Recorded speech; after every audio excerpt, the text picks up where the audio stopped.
Saipan was a nightmare long before the tank caught fire. By June 1944, the 2nd and 4th Marine Divisions had been fighting for days across shattered sugarcane fields, volcanic ridges, and charred villages that smelled of burned earth and cordite. The Japanese defenders dug into caves, spider holes, and interconnected bunkers, fought to the last man, often refusing to surrender even when surrounded and out of ammunition. This was the battlefield where life and death could change in an instant. And in the middle of that chaos sat a burning Sherman tank. It happened just after dawn on June 18th, when a Marine tank platoon supporting infantry along the outskirts of Garapan district rolled straight into a Japanese anti-tank ambush. Hidden in the blackened remains of a storehouse, an enemy 47mm gun fired at point-blank range. The first round slammed into the Sherman's side armour, punching through the sponson and igniting the ready ammo rack. The tank erupted in flame. Inside, the crew was thrown violently. The driver was pinned against the bulkhead, the bow gunner slumped unconscious, and the turret crew, stunned, deafened, choking on smoke, fought desperately to open the hatches. But the impact had jammed the turret ring. Heat spread rapidly through the steel frame. Smoke curled into every crevice. The interior became an inferno. The Marines advancing behind the tank saw it all happen. One moment the Sherman rumbled forward, its .50 caliber chattering. The next it was engulfed in fire, ammunition cooking off in violent bursts, painting the sky with sparks.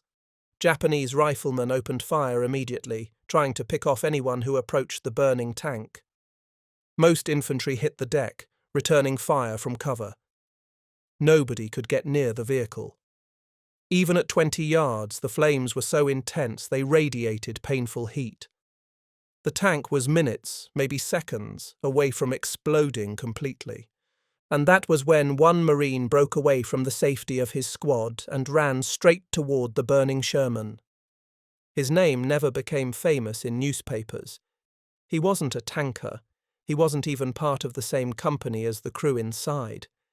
He was just a Marine rifleman from a nearby platoon who saw men trapped inside a steel tomb and refused to do nothing. Bullets snapped around him as he sprinted across the open ground. A machine gun burst, stitched a line in the dirt beside his boots. The Japanese, realizing someone was attempting a rescue, shifted fire to him.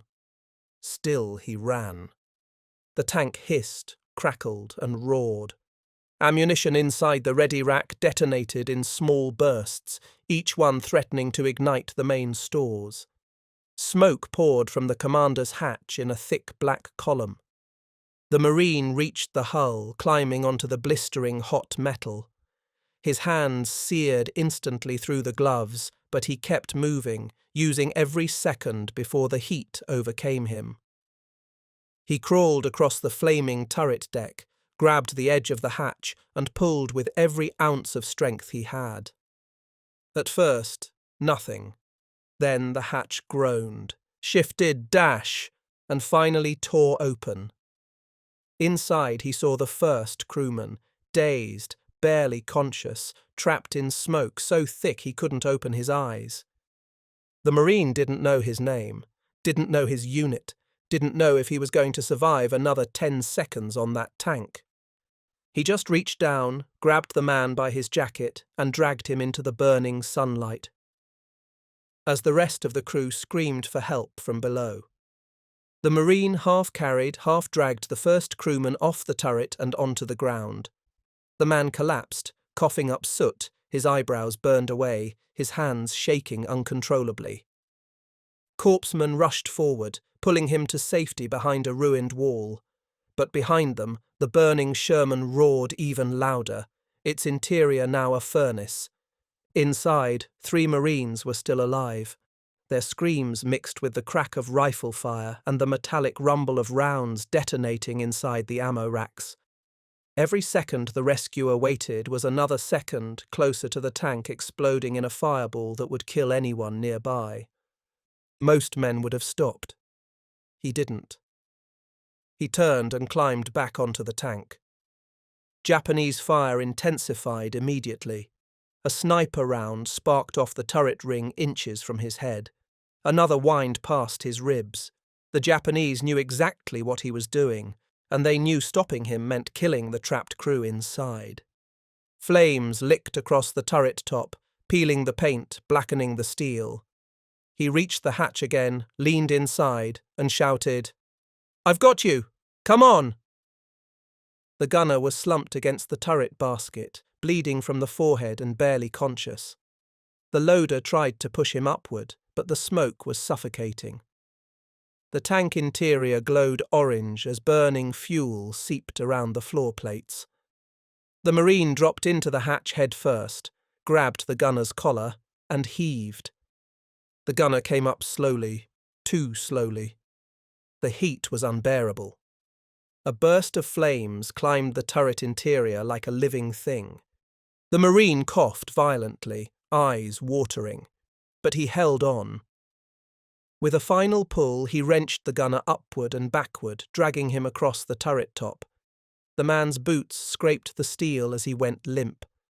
The Marine hauled him over the side like a sack of sand, leapt down, and rolled them both behind the tank's tracks, where two other Marines ran forward to take the injured man.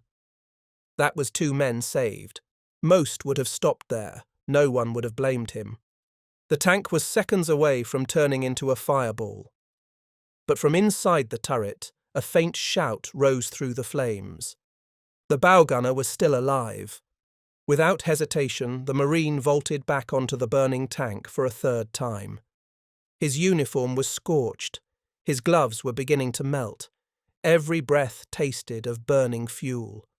But he lunged into the hatch again, searching through the hellish glow of fire for the last trapped man. The bow gunner was wedged near the floor, unconscious. The Marine reached deeper inside, leaning half his body into the burning turret.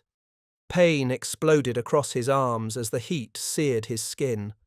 He didn't stop. He hooked his arm under the gunner's chest and pulled with everything he had. The man's gear snagged on the radio cables. He wouldn't move. Flames surged upward again, forcing the Marine to jerk his face away. The gunner's boots were catching fire. With a desperate roar, he freed the straps, yanked the gunner loose, and dragged him upward inch by inch. His hands screamed with pain.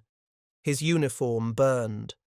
But slowly, agonizingly, the gunner rose toward the hatch.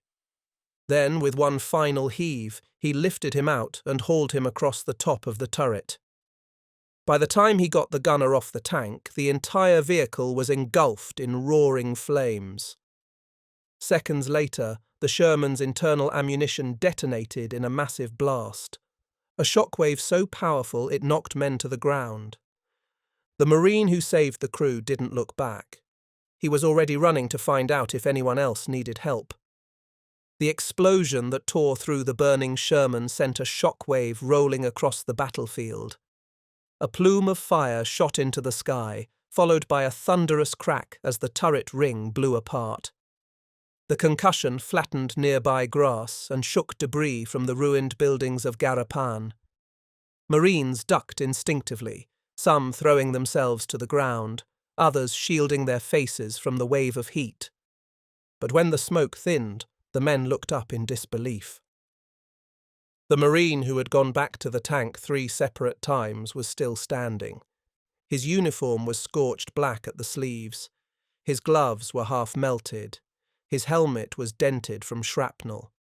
His face was streaked with soot and fuel, and the skin on his arms was bright red where the heat had seared him. But he remained upright, chest heaving, eyes scanning the battlefield as though still looking for someone else to save. Only then did some of the infantry realize something shocking. They didn't know who he was. He wasn't part of their squad. He wasn't part of the tank platoon. He wasn't even from the same company. He had come from a nearby unit in the chaos of the fight, acting purely on instinct. He saw a burning tank with men trapped inside and didn't hesitate. Not once. Not even when the flames nearly engulfed him. Not even when the ammunition inside threatened to cook off. Not even when Japanese bullets shredded the air around him. Corpsmen shouted for him to sit down so they could look at his burns, but he brushed them off and pointed toward the ridgeline. "There's still fire coming from that hut," he said hoarsely. "We need to push forward." The corpsman grabbed his arm. The Marine winced in pain, the kind that cut straight to the bone. Only then did he finally sink to the ground. As they poured water over his blistered hands, Marines gathered around him, stunned. One tank crewman, his face red from smoke, his eyebrows burned away, crawled to the Marine's side and gripped his wrist with trembling fingers. "You saved us," he whispered, voice cracking. "You saved all of us." But the rescuer only shook his head. "Couldn't let you burn," he said simply. The infantry wanted to know his name. The tankers wanted to know his unit. The platoon commander wanted to report his actions. But the Marine barely answered. He shrugged off questions as corpsmen applied burn dressings to his arms. "Name's not important," he muttered. "Just stayed where I was needed." As the battalion began reorganizing, word of the rescue spread like fire through the ranks. Men from neighboring companies came to see the tank, now a twisted shell of blackened steel. Others walked by in silence, heads bowed, knowing exactly how close the crew had come to dying inside it. A sergeant approached the burned Marine, crouched beside him, and said quietly, "You know you should be dead, right?" The Marine offered a tired smile. "Lots of should be dead on this island." He wasn't a man chasing medals. He wasn't a man making speeches. He wasn't even a man who wanted attention. He was just a Marine, one who did the right thing when it mattered most. And as the battalion prepared to advance deeper into Garapan, no one knew that the Japanese had regrouped and were preparing a counterattack that would test the wounded rescuers' courage once again. The Japanese counterattack hit just before noon, fierce, sudden, and full of the desperation that marked so many battles on Saipan. From the ruins of Garapan, enemy riflemen emerged behind piles of rubble, firing as they advanced. A light machine gun opened up from a second-story window of a shattered building, pinning a Marine squad behind a collapsed concrete wall.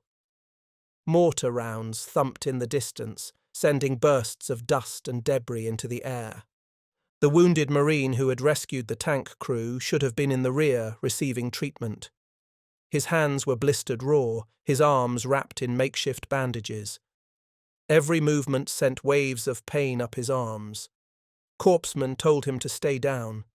He didn't. When the counterattack began, he pushed himself to his feet and grabbed a rifle from the ground. His gloves were burned away, so the hot metal stung his palms. Still, he moved, slowly but deliberately, back toward the line, toward the men he fought beside, even as corpsmen pleaded with him to stop. "You can barely hold the rifle," one shouted. "Doesn't matter," he muttered. "They're coming." He found a shallow crater near the tank platoon he'd saved. The crew members he'd pulled from the fire were still shaken, but when they saw him take up position beside them despite his burns, something shifted in their faces. They tightened their grips on their weapons. Their fear hardened into resolve. The Japanese reached the outer edge of the Marine perimeter with frightening speed. Bayonets glinted as they charged across the open ground. The burned Marine steadied his rifle and fired, wincing as the stock rubbed against his blistered arm. He picked his shots carefully, each one dropping an attacker or forcing the Japanese to take cover behind rubble. A machine gun opened up from the right flank, threatening to tear the Marine line apart. The burned Marine stood, ran 10 yards under fire, dropped to the ground, and shot the gunner with a single, well-placed round. It was the kind of calm precision that only came from a man who had already accepted pain and danger long before the morning began. The counterattack faltered, then broke. Within minutes, the remaining Japanese withdrew back into the shadows of Garapan's ruins. The Marines exhaled in collective relief. Only then did the rescuing Marine finally collapse. When corpsmen rushed him to the aid station, the battalion commander followed close behind. He had been gathering eyewitness accounts ever since the tank explosion. Now he had more. Not just the rescue, but the Marines' refusal to fall back even after being burned nearly raw. The commander knelt beside him and asked quietly, "Son, what's your name?" The Marine hesitated, exhausted, then finally answered. Some accounts list him as PFC, Jack Lucas, others as an unnamed rifleman whose official report was lost in the chaos of the campaign. But the truth was simpler. Marines across Saipan remembered him not by name, but by what he did. In the weeks after the battle, surviving tank crew members wrote statements describing how a stranger had dragged them from a burning death. Infantrymen from 3 separate companies mentioned the same unnamed Marine who entered a tank fire once, twice, 3 times, because he refused to leave anyone behind. His burns eventually healed. His name faded into paperwork and battalion logs. But the story travelled far beyond Saipan. Among Marines, it became one of those quiet legends told between battles. A reminder that sometimes the greatest acts of courage come not from orders or glory, but from a split-second decision to save another man's life. A decision made by a Marine who entered a burning tank to pull out a crew he didn't even know.